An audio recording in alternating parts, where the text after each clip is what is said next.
Hey guys, every dollar that's wasted on ads that don't work is a dollar that could be going in to fuel your business. So if you're ready to stop the leaks in your ad spend, let's jump in together right now. Okay. Ad campaigns can be a gold mine, or just as quickly, they can be a money pit. And I can't tell you how many people I talk to on a weekly basis that feel like they have just burned money on advertising and gotten zero or very little result. And it can be incredibly frustrating. The difference, of course, is strategy. And what I'm always telling people, which is great creative and messaging, is the cornerstone to doing a good job. So today we're going to cover 6 ways to stop wasting ad spend and start making every single dollar count. So let's start with targeting. Component of the advertising business, and even retail customers can go right into Facebook or Google's advertising dashboards and get all geeked out on targeting and everything. And here's what I'll say to you, and this is a warning that I tell everybody. Targeting is not going to fix bad ads, bad offers, bad creative, or bad messaging, right? So you got to start there, and you have to do a good job with that stuff first before you can start targeting. Now, one way to limit budget, and this is kind of the flip that you might want to approach targeting with. Targeting is not necessarily where you spend money. Think of targeting and apply it in a way where it's where you don't spend money. You see how that flips that around? And that also clears your head about what's important about your ads, which is the creative, the messaging, the copywriting, the pictures, the video, whatever the format is, that stuff's got to be on point. And think of your targeting more as is an exclusionary process, not inclusive. So yeah, you're going after people, but at the same time, think about all the people that you're getting rid of by using targeting.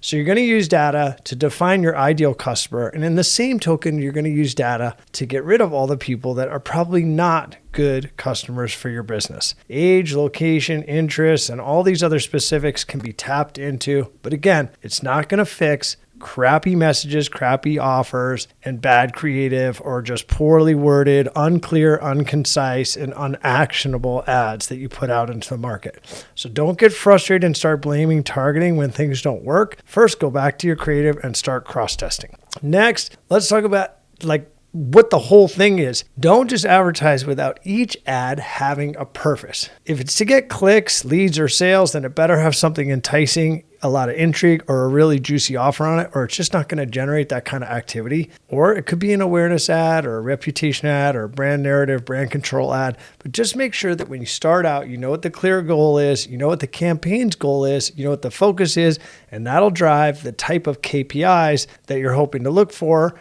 And then you can monitor the stuff that's important and not get bogged down in numbers that aren't important for that campaign. Either way, you want to make sure that everything is measurable. The next thing I'll say is not all platforms are created equally, right? We can go to all these different places now to advertise. We can go to TikTok, we can go to Facebook, Instagram. Google's ads are, keep evolving, and you have PPC, but they also offer some display in there. And of course, one of my favorites is YouTube and YouTube retargeting, because we can get a lot of impact with video ads. And I've always said video ads are kind of the big hammer in the advertising world. So if you want to swing for the fences, yeah, it's a pain in the butt to make them, but they are totally worth it if you can do it well, because they're so memorable and leave such a powerful impact with our buyers.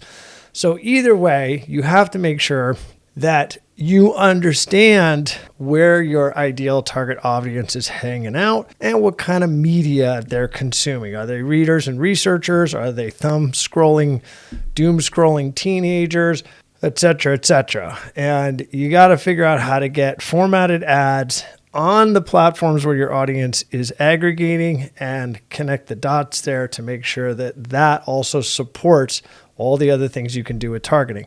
But again, even if you're on the right platform, even if you think you're getting in front of the right people, if you don't have a good message, you're completely in no man's land, okay?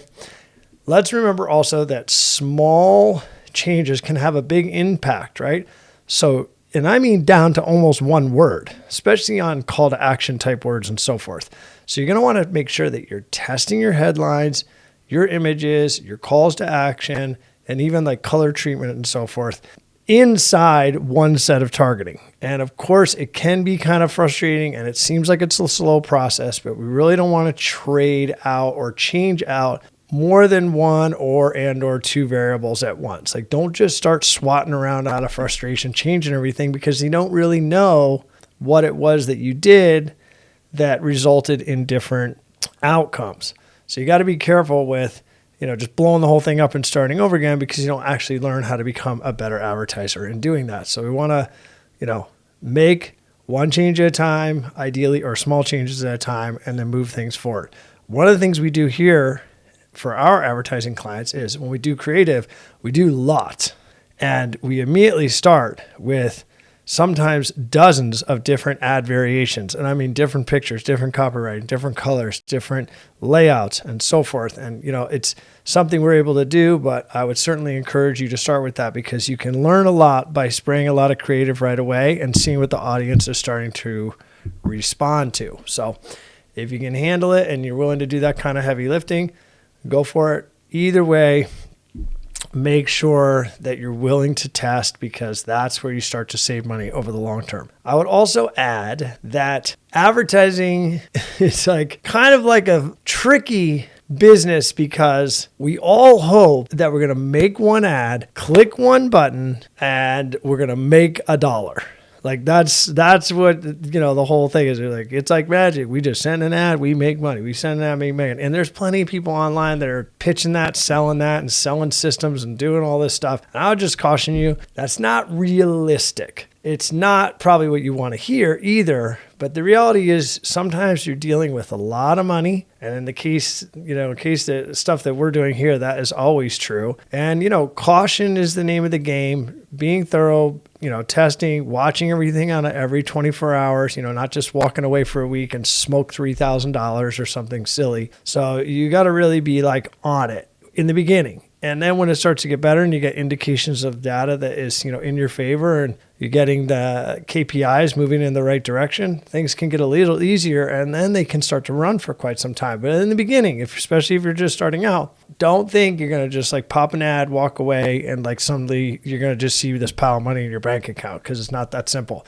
Really, to do it well, you have to make a dedication to being consistent. I always say that. One ad done with a massive budget, or one ad, here and there, is not going to build a business. There are big national brands and, multinational companies you see do a big special super ad campaign, Super Bowl or something like that. Okay, great. That's not our business. That's not most businesses. And that's also on top of thousands and thousands of other campaigns and dollars they've spent to raise awareness and become, present in the marketplace in whatever way that they want to. And if they do a big pop like that, it's like an add-on deal. Okay. But big pops like that are not where regular people started, where regular people start. And it's certainly not where those businesses started either. By the time they get to Super Bowl ad or something spectacular like that, they have done years and years and years of consistent market messaging to get to the point where the business can sustain that kind of expense, but also enjoy a big pop on top of the big foundation that they've created from years of being consistent. So approach your business, even no matter how small of a scale you are on,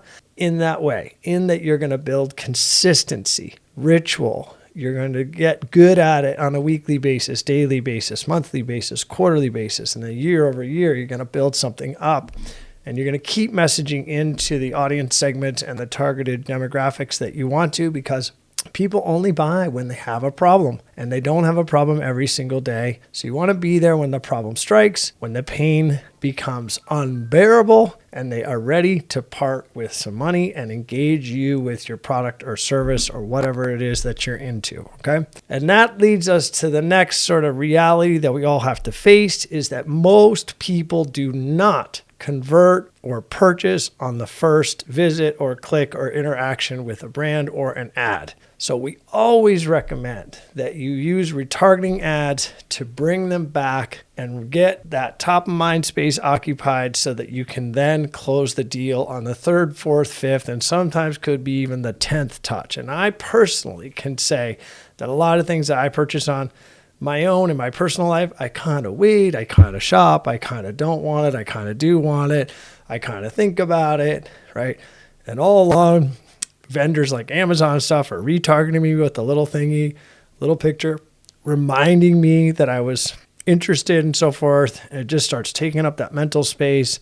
And then, whatever shifts, or I decide that it's going to fit into my life, and then I will make that purchase. And we're all kind of that way.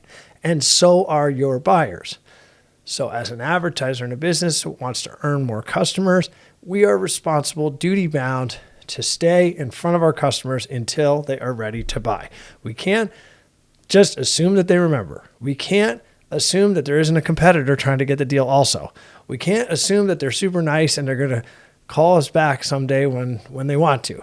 It just doesn't work like that. We have to be in front of them and ready to help them when they need the help that our product or service provides. Okay, so retargeting is the best way to ensure that your cold advertising and any other efforts that you may be making, events, going out, referrals, talking to your customers, getting traffic, however it is, always retarget for your business as your first step in advertising, because it's going to provide the safety net to all the other things that you're investing in. And that goes down to even the sign on your building that people drive by and see.